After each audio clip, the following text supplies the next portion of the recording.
लश्कर तैयबा में फिर से आतंकियों की भर्ती शुरू कर दी गई है। आतंकी तलहा सईद ने अपने गुर्गों को निर्देश दिया है कि फिर से आतंकियों की भर्ती शुरू की जाए। इसके लिए हाफिज सईद, तलहा सईद के साथ लश्कर के करीबी कमांडर्स की सीक्रेट मीटिंग हुई है। तो पाकिस्तान जो कि खुद एक टाइम बॉम्ब पर बैठा हुआ है, अपने उसके टुकड़े होने के आसार बन रहे हैं, लेकिन इसके बावजूद भारत में दहशतगर्दी को बढ़ावा देने की उसकी कोशिशें रुकने का नाम नहीं ले रही हैं। अमेरिकी उपराष्ट्रपति जेडी वेंस का बहुत बड़ा बयान आ गया है। आतंकियों को मार गिराने में भारत की मदद करे पाकिस्तान, यह अमेरिका ने कह दिया है। पाकिस्तान की जमीन पर आतंकियों को मिलकर मारे, यह जेडी वेंस अमेरिका के उपराष्ट्रपति ने कहा है। अमेरिका के वाइस प्रेसिडेंट जेडी वेंस की एक बहुत बड़ी स्टेटमेंट सामने आई है और वाइस प्रेसिडेंट जेडी वेंस की यह स्टेटमेंट ये बता रही है कि अब अनकरीब बहुत जल्द भारत हमला कर सकता है। जेडी वेंस यानी अमेरिका का लाइव सदर ये बकवास कर रहा है कि हम क्लोज कॉन्टेक्ट्स में हैं इंडिया और पाकिस्तान के साथ। हम उम्मीद ये करते हैं कि इंडिया इस मामले को वहां पर नहीं लेकर जाएगा। ये जो हुआ है इसकी टारगेट में मामले को वहां पर नहीं लेकर जाएगा कि जहां पर एक दोनों न्यूक्लियर पॉइंट्स के दरमियान में जंग लग जाएगी। लेकिन टू द एक्सटेंट किसी हद तक हम ये समझते हैं कि चूंकि पाकिस्तान जिम्मेदार है, ये रिस्पॉन्सिबल है। जिस तरह से उन्होंने पहलगाम में फॉल्स ऑपरेशन की न्यूज़ चलाई, खबर चलाई, उसी तरह से उन्होंने ये खबर भी चला दी कि इंडियन पायलट्स ने महारत हासिल कर ली है एक्सप्रेस वे पर जहाज़ उतारने की। लेकिन हकीकत में कोई वीडियो ऐसी सामने नहीं आ सकी। जितने जहाज़ लैंड करने के लिए आए उनमें मिराज भी शामिल था, उनमें मिग 21 भी शामिल था और राफेल जो फ्रांस का त्यारा है वो भी शामिल था, जिसने लैंड करने की कोशिश की। लेकिन आखिरी वक्त में मैंने कहा ना, पेंटें गीली हो गई, उनकी पेंटें गीली हुई और वो उसको लैंड कराने में नाकाम रहे। उनका ख्याल ये था कि अगर उन्होंने लैंड कराया तो शायद उनका जहाज़ क्रैश कर जाए। इंडिया की ये भाबर भप्तियाँ जो है ना, ये बहुत पुरानी हैं। हमेशा वो आता है, हमारी तरफ से सरप्राइज़ ले के जाता है। उम्मीद करते हैं इस दफ़ा भी वो आएगा, जुर्रत तो करे आने की, तो फिर इंशाल्लाह हम रेडी हैं। और पाकिस्तान को जो लोन मिलना है आईएमएफ से, जो पाकिस्तान का प्रोग्राम है, उसके हवाले से भारत ने रिजर्वेशंस का इजहार किया है और बुनियादी तौर पे वो ये लॉबिंग कर रहे हैं कि पाकिस्तान को ये पैसा ना मिले। लेकिन पाकिस्तान की हुकूमत के जराए ये कह रहे हैं कि भारत की ये कोशिश नाकाम हो गई है और अभी तक तमाम चीजें ऑन ट्रैक हैं। तो भाई पाकिस्तान जो है वो सऊदी अरबिया पहुंच चुका है।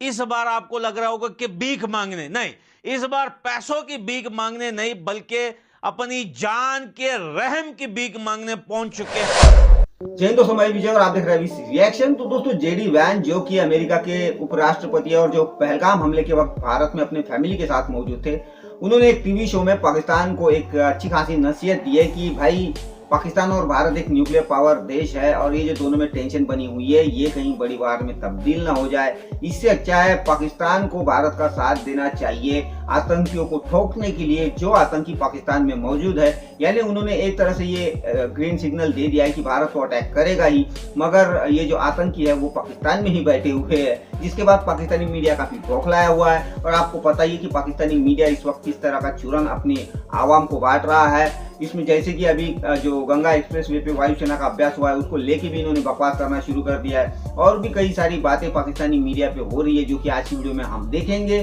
तो चलिए करते हैं वीडियो को शुरू। मगर वीडियो शुरू करने से पहले जो भी व्यूअर्स हमारे चैनल पे पहली बार आए हैं उनसे रिक्वेस्ट करूंगा प्लीज हमारे चैनल को सब्सक्राइब कीजिए, वीडियो को लाइक और शेयर जरूर कीजिए। तो चलिए करते हैं वीडियो। इंडिया जिसके मर्जी साथ हाथ में ला ले, आपको अपनी आर्मी पे, अपनी कंट्री पे, अपनी गवर्नमेंट पे इतना ट्रस्ट होना चाहिए कि उन्होंने प्रिवेंटिव मेजर्स लिए हैं। ठीक है। दूसरी बात, इंडिया की ये भाबर भप्तियाँ जो है ना, ये बहुत पुरानी हैं। हमेशा वो आता है, हमारी तरफ से सरप्राइज़ ले के जाता है। उम्मीद करते हैं इस दफ़ा भी वो आएगा, जुर्रत तो करे आने की, तो फिर इंशाल्लाह हम रेडी हैं। और सर ये भी चीज़ काफ़ी ज़्यादा वायरल और डेफिनेटली पाक आर्मी खड़ी है बॉर्डर्स के ऊपर, महफूज है पाकिस्तानी। लेकिन उड़ती उड़ती खबरें ये भी दिखाई दे रही हैं कि उन्होंने तो भाई आपके जो जर्नल्स जो कर्नल्स हैं वो तो मुल्क छोड़कर भाग गए हैं। उन्होंने अपनी जो कह लें कि वो उनकी जो फैमिलीज़ हैं वो सेफ़ नज़र आ रही हैं, वो बाहर के मुल्कों में हैं और बची पाकिस्तानी अवाम तो वो मीम्स बनाने पर लगी है। उनको कहिएगा आएँ इंशाल्लाह। इस्लामाबाद हाईवे से ही जो है ना वो GHQ का रास्ता जाता है, फिर उनको बताएंगे वहाँ कौन बैठा हुआ और कौन नहीं। उनके बाप हैं सारे यहाँ पे बैठे हुए, वो फिक्र ना करें, लेकिन आएँ। हम उम्मीद करते हैं कि अगर उन्होंने पानी बंद भी किया है तो हम उनको दूध पत्ती ज़रूर पिला के भेजेंगे। देखिए, जब भी ऐसी सूरत बनती है आपकी स्टेटमेंट बड़ी काउंट होती है। आप जो भी बयान देते हैं उसकी बड़ी इंपॉर्टेंस और अहमियत होती है। आप ये क्लैरिटी के साथ नहीं कह सकते 24 से 36 घंटों में इंडिया स्ट्राइक करने वाला और 72 घंटे हो चुके हैं कुछ भी नहीं हुआ। अब दुनिया इसके ऊपर हंस रही है, ठट्ठे उड़ाने, पाकिस्तान में लोग आपके ठट्ठे उड़ा रहे हैं।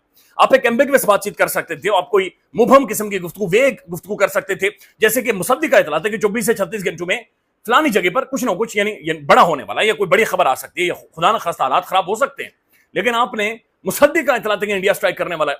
फिर दूसरी तरफ देखें तो ख्वाजा आसिफ की जो स्टेटमेंट है इंटरनेशनली, फिर उन ख्वाजा आसिफ साहब ये सोच रहे हैं सियालकोट के अंदर जुगत मार रहे हैं। फिर इसी तरह की स्टेटमेंट बिलावल भुट्टो जरदारी दे गया है, यानी बिलावल भुट्टो जरदारी ने भी इसी तरह की स्टेटमेंट दी। ये बड़ी हैरानकुन चीजें हैं। ऐसे टाइम पर आपके अल्फाज, आपकी रिपोर्टिंग, आपके ये सारी चीजें बड़ी मैटर करती हैं, लेकिन हुकूमत का रवैया देखिए। और हमारे बहुत बड़े साफी, इतने बड़े साफी के आगे सीनियर पीछे सीनियर वाले ये कहते हैं हथियार को तेल लगा लें, क्योंकि हथियार लेकर आप जाएंगे वहां पर। भाई जंग बदल चुकी है, वॉर्स बदल चुकी है। अब ये नहीं होगा कि हथियार लेकर मैं पिस्तौल लेकर खड़ा हूं, तेल चुग रहा है पिस्तौल से और मैं कहूंगा मैं इंडियन को मारूंगा। भाई वो जो उनका राफेल है वो 150 किलोमीटर अंदर तक स्ट्राइक कर सकता है, यानी इंडिया के अंदर से होकर वो 150 किलोमीटर अंदर तक मार सकता है। वाइस प्रेसिडेंट जेडी वेंस ने इंडिया को यहां तक बैक किया है कि इंडिया के स्टैंड्स को, कि उन्होंने एक इंटरव्यू में एक सवाल के जवाब में ये कहा है कि भारत हमला करेगा और भारत हमला करे, लेकिन हमने उसको ये कहा है कि ज्यादा कोई बड़ा कॉन्फ्लिक्ट या तनाजा जो है ना वो जन्म ना ले। यानी ये आप कह सकते हैं कि एक तरीके से ये ग्रीन सिग्नल है कि ये भारत का राइट है, ये भारत का हक है, भारत का स्टैंड है कि वो रिवेंज लेगा, भारत हमला करेगा। अच्छा, और फिर वाइस प्रेसिडेंट जेडी वेंस की वजह से पाकिस्तान को जो है वो पुश किया गया है और कहा गया है कि एक्ट करें और जो टेररिज्म के खिलाफ इंडिया के साथ मिलकर, भारत के साथ मिलकर दहशतगर्दी के खिलाफ काम करें, इन्वेस्टिगेट करें, ये भी कहा है जेडी वेंस ने। तो इस मसले का कोई हल नजर आ रहा है, क्योंकि इंडिया को रशिया भी सपोर्ट कर रहा है, इसराइल भी सपोर्ट कर रहा है, सुनने में है कि शायद फलस्तीन भी इंडिया को सपोर्ट कर रहा है और साथ में अब जो तालिबान है वो भी इंडिया के साथ हाथ मिला रहे हैं। मैं तो ये कहना चाहूँगा कि अल्लाह ना करे कि सबसे पहले ये जंग छिड़ जाए, लेकिन अगर ये एक दफ़ा छिड़ जाए तो ये सिर्फ पाकिस्तान और इंडिया तक महदूद नहीं रहेगी, ये पूरी दुनिया में फैल जाएगी, मतलब वर्ल्ड वॉर 3। हाँ, ऐसा ही समझो। और दूसरा ये कि जिस तरह एपेक्स कमेटी का इजलास हुआ है, पाकिस्तान ने जिस तरीके से वो जवाब दिया है, ये बड़ा ज़बरदस्त है इंडिया को। मतलब पाकिस्तान ने जवाब दिया वो ज़बरदस्त है। क्या क्या जवाब दे चुका है पाकिस्तान अभी भारत को? वो तो जिस तरह के उन्होंने पाबंदियाँ लगाई है, इस तरह पाकिस्तान ने भी पाबंदियाँ लगाई है, तो यही बस। अब इंडिया करने क्या जा रहा है? एक तो उनकी तरफ से जो हल्की सी खामोशी है, ये खामोशी ज्यादा खौफनाक है। ये खामोशी उस नौसरबाज, उस बेईमान, उस डाकू बदमाश की है जो गली के नुक्कड़ में खड़ा होता है छुरी लेकर, ये गुजरेगा और पीछे से छुरा मारूंगा। अब वो जो खामोशी है, जो साइलेंस एक हल्की सी नजर आ रही है, वो साइलेंस इसलिए कि वो पाकिस्तान के अंदर महसूस किया जा रहा है को हाई प्रोफाइल शख्सियात को टारगेट करना चाह रहे हैं। बहुत सारे जो डिफेंस एनालिस्ट हैं वो भी बातचीत कर रहे हैं, इंडियन मीडिया भी बहुत सारी बातचीत कर रहा है।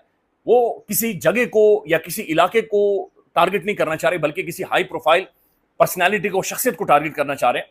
और जो खबरें आ रही हैं, जो कम से कम हिंट्स मिल रही हैं, जो बहुत सारे लोग बातचीत कर रहे हैं, मोहतरम हाफिज सईद साहब, इंडिया हाफिज सईद साहब को टारगेट करना चाह रहा है। और हाफिज सईद साहब एक लंबे टाइम से उनके रडार के ऊपर मौजूद हैं और इंडिया काफी कोशिशें भी करता है, लिहाजा इस दफा वो टारगेट करना चाह रहा है। अब वहाँ ये कहा जा रहा है कि जैसे इजराइल ने हमास को के ऊपर अटैक किया है, वो कहते हैं यहाँ भी आप मुसलमानों के ऊपर इसी तरीके के साथ ये करें। आप सोच लीजिए किस लेवल पे ये लोग चले गए हैं कि एक किस्म का ये कह रहे हैं कि इजराइल ने ठीक किया, फ़लस्तीनियों को मारा है, और कह रहे हैं उसी तरीके के साथ आप मुसलमानों को यहाँ मारें, अपनी रियासत को, ये कह रहे हैं। तो ये बड़ी अफसोस की बात है। ये इंडिया को किधर लेके जाएगी ये हवा? ये तो देखिए पता चलेगा बाद में, जैसे हमें बाद में पता चला कि ज़िया-उल हक की हवा हमें कहाँ ले गई, तो इनको भी पता चलेगा कि ये RSS और BJP की हवा हिंदुस्तान को कहाँ ले जा रही है। क्या लगता है आपको कि अफगानिस्तान और इंडिया कहाँ तक जाएंगी और कितनी दोस्ती निभाई जाएगी इन दोनों के दरमियान? क्योंकि क्रिकेट की बात करें तो India is full supporting Afghanistan in cricket, लेकिन अगर पॉलिटिकल इश्यूज़ की बात की जाए या पॉलिटिकल अवेयरनेस की बात की जाए, पॉलिटिकल दोस्ती की बात की जाए, तो यहाँ पर अफगानिस्तान किस हद तक इंडिया का साथ देने वाला है? देखें, शुरू से सुना तो यही है और हिस्ट्री में भी आज तक यही देखा है कि हमेशा अफ़गानिस्तान ने जो है ना वो एंटी पाकिस्तान रोल प्ले किया है, जैसे भी है। तो आई होप सो, मैं चाहता हूँ कि अफ़गानिस्तान के साथ साथ इंडिया के साथ साथ अफ़गानिस्तान भी आए और हमें खिदमत का मौका दे। वो चाहे हम राखा या चूल्हे के ऊपर आपका वेलकम कर रहे हैं, जल्दी से आ जाएं बस। Hafiz Saeed security increase significantly after the Pahalgam terror attack. Hafiz Saeed साहब की सिक्योरिटी को बढ़ा दिया गया है। उसके बाद लिखते हैं कि टाइम्स नाउ लिखता है, Hafiz Saeed kept safe place in Lahore. Hafiz Saeed Pakistani extremist kept safe in Lahore.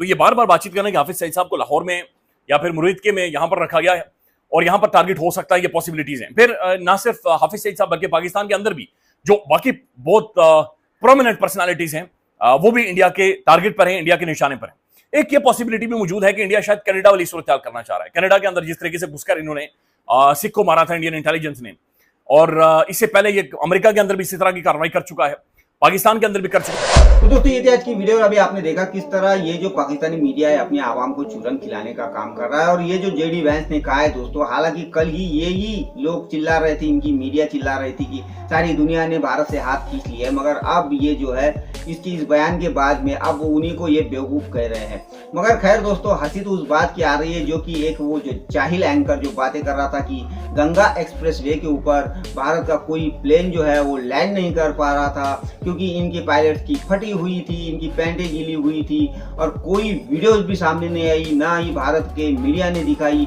क्योंकि ये जो पायलट्स है ये डरे हुए थे, क्रैश होने के डर से ये लैंड नहीं कर पा रहे थे। तो इस जाहिल के बच्चे को तो एक बात बताओ, ये जाहिल का बच्चा है या फिर ये पाकिस्तानी आवाम को जाहिल समझता है? और अगर पाकिस्तानी आवाम इसकी बातों पे भरोसा करती है तो भाई फिर पाकिस्तान की आवाम भी फिर एक नंबर की जाहिल है। क्योंकि ये जो बंदा बातें कर रहा है, ये बात तो ठीक है कि कोई भी प्लेन जो है वो लैंड नहीं कर रहा था, मगर इस गधे के बच्चे को कोई समझा ये जो एक्सरसाइज थी वो कोई लैंड करने वाली एक्सरसाइज नहीं थी। भाई जरा सा पढ़ लिखा करो या फिर जानबूझ के जो आवाम को बेवकूफ बनाने की कोशिश मत करो। ये एक्सरसाइज जो थी वो थी टच एंड गो वाली।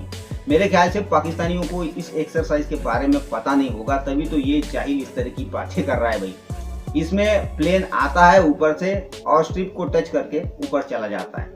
और जानकारी के लिए बता दूं, ऐसी कई सारी भारत में हाईवे स्ट्रिप बनी हुई है और जिसके ऊपर बाकायदा हमारे प्लेन लैंड कर चुके हैं, इससे पहले ही इनकी ट्रायल हो चुकी है। ये तो हमारी वायुसेना अब आपको ठोकने के लिए अभ्यास कर रही है, तो उसी के लिए ये टच एंड गो की एक्सरसाइज हुई है। तो अभी पाकिस्तानियों को पता चल चुका होगा।